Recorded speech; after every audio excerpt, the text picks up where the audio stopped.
Sparkle was the first person to come out and say it was her niece on a tape, and she was 14 years old. There was no verification, there was no confirmation, there was no evidence, just her word. And she had motive because she had an agenda.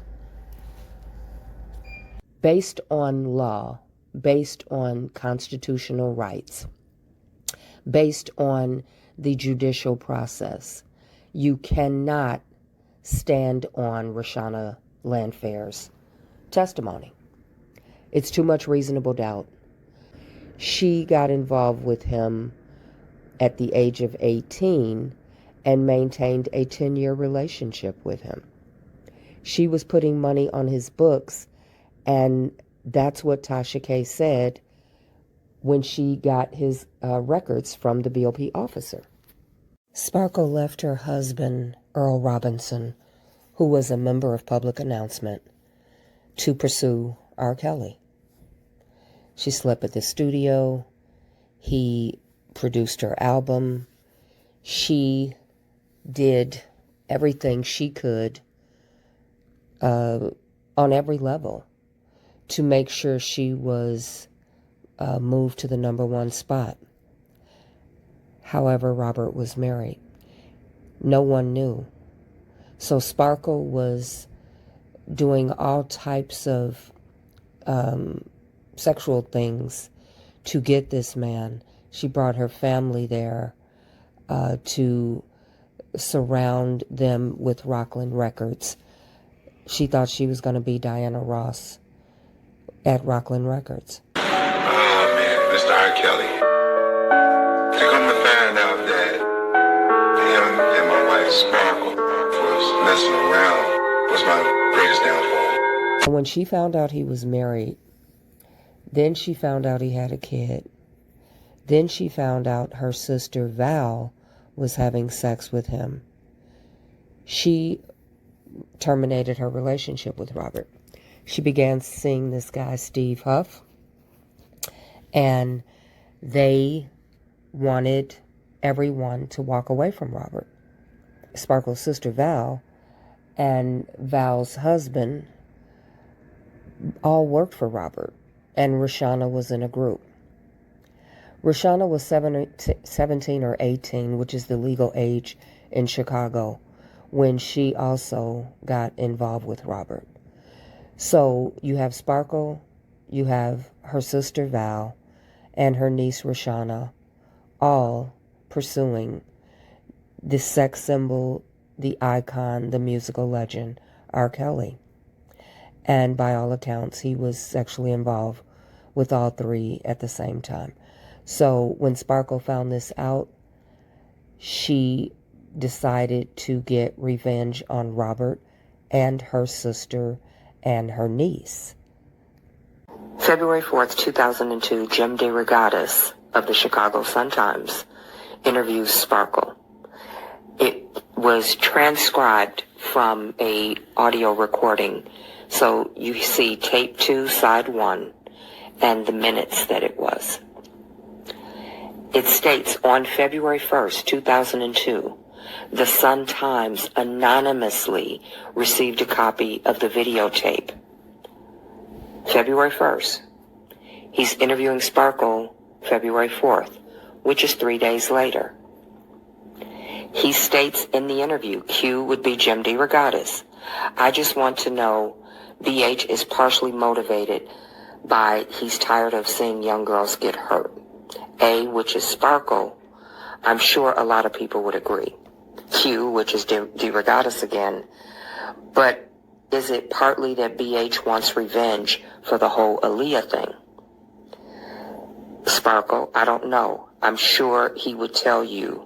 He'd have no problem telling you.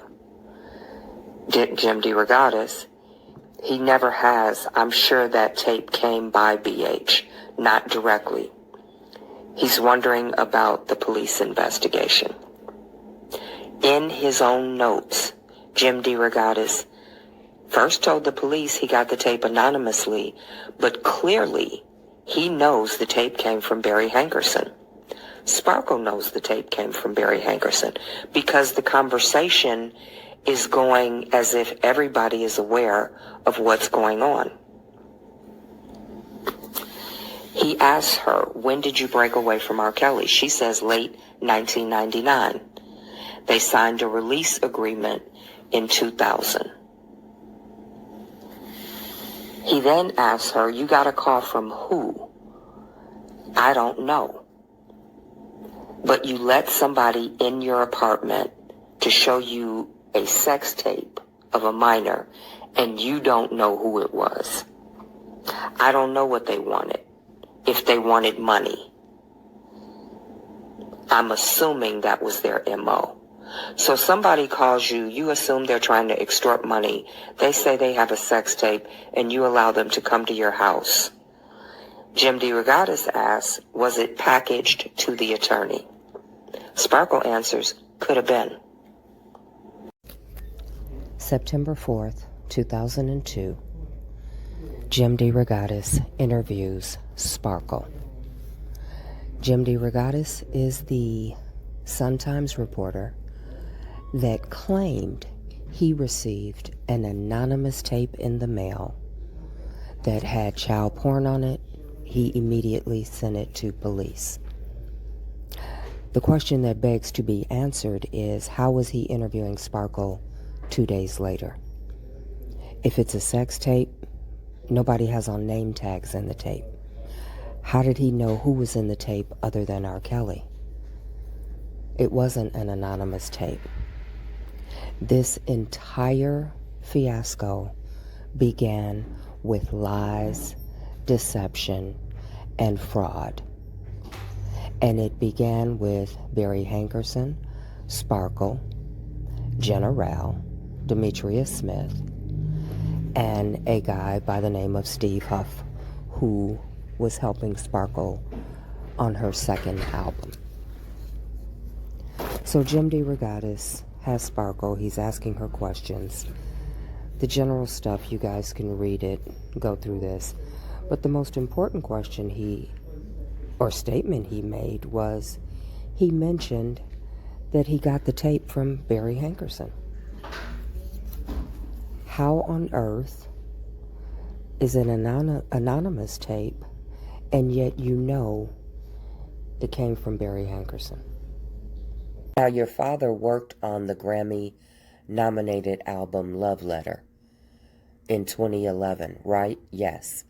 And that was after you and Mr. Kelly were completely over with romantically, right? Yes. And after you and Robert broke up, you cared about him and he cared about you, right? Yes. Even after you broke up, you sometimes came back together and had intimate times together. Is that fair? Yes. And he helped you out from time to time with finances and things you needed, correct? Jane was asked under oath, and it was your aunt who released that tape. I'm sorry? It was your aunt that released that tape to Jim DeRogatis, right? To my understanding, yes. Sparkle? Correct. Her name is Stephanie Edwards. Uh-huh. It came out in court that Sparkle had a vendetta against R. Kelly. She was making daily calls, instructing him to be investigated. This was in 2000. In 2000, the tape had not surfaced, and Rashana was 18 or 19 years old at the time. Barry Hankerson had been paying people to lie on R. Kelly. That came out in court. It also came out in court that the tape that Lisa Van Allen was saying had her with a minor was actually her with Drea Kelly and R. Kelly. Homeland Security agents admit they cannot and are unable to verify if tapes they got were altered or not. That means any tapes shown in court were not verifiable. Sparkle herself came out during the trial and said her niece was lying, because her niece said Sparkle told her to sit on his lap, rub his head, and ask him to be her goddaddy. She said, absolutely not. I can't help lies told on me and under oath. Because your mama mad at me because y'all were forced to testify. So everybody in the family is calling everybody a liar. She said folks lied under oath all the time. They did it before under oath in front of the '08 grand jury. So Sparkle is saying her niece is a liar. She lied in '08 and she's lying now, which means she's not a credible witness. She said on her live, her niece, Rashana Landfair, is absolute fucking lie. Is an absolute fucking lie. So you're saying she lied to a grand jury in '08, and you're saying under oath she's lying currently. That makes her a liar, because one of those is a lie, or both are a lie. But that means she's a liar. Rashana, who was Jane Doe, boss baby, and the other two asked for $1.3 million and $80,000. They were seeking millions from the court, which is strong motivation to lie. Greg Landfair was brought in by Sparkle to play guitar for Rob. The mother was going to the studio alone behind Sparkle's back, engaging in a relationship. And the daughter, the niece, when she turned 18, she began a relationship as well. John Meisner of the Chicago Tribune reported from the trial that Angel Crow, who was a prosecutor, had Jane in her phone under contacts labeled Boss Baby with hearts and send me your pregnancy photos. More lies from the trial by accusers saying they were 14 to 16. R. Kelly gave them Hypnotic, but Hypnotic didn't come out until they had reached 17. And generally when a liquor comes out, it's not popping like that for a year or two. So they lied under oath about being served Hypnotic. Another lie. Rashana, Greg, and Valerie all took out PPP loans that were believed to be not completely legal, and they were given immunity during the trial. Rashana was also given a Section 8 housing. The judge rejected to give Rashana $14 million, which is what the prosecution had promised her that she would get as a result of testifying. The prosecutor was found secretly meeting with the witness outside of work hours and had her number saved in her phone as Boss Baby.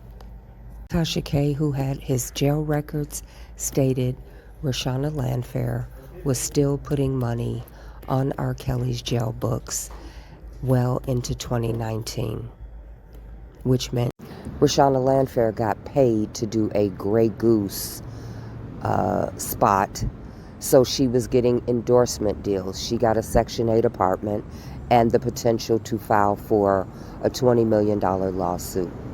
All of that is called bribery of a witness, and she was given immunity by the government. You'd lie for any one of those. All three, of course you would say, it's me on the tape. I was underage. We began having sex when I was underage, because you can now get millions of dollars. My granny passed, man, I ain't been the same since.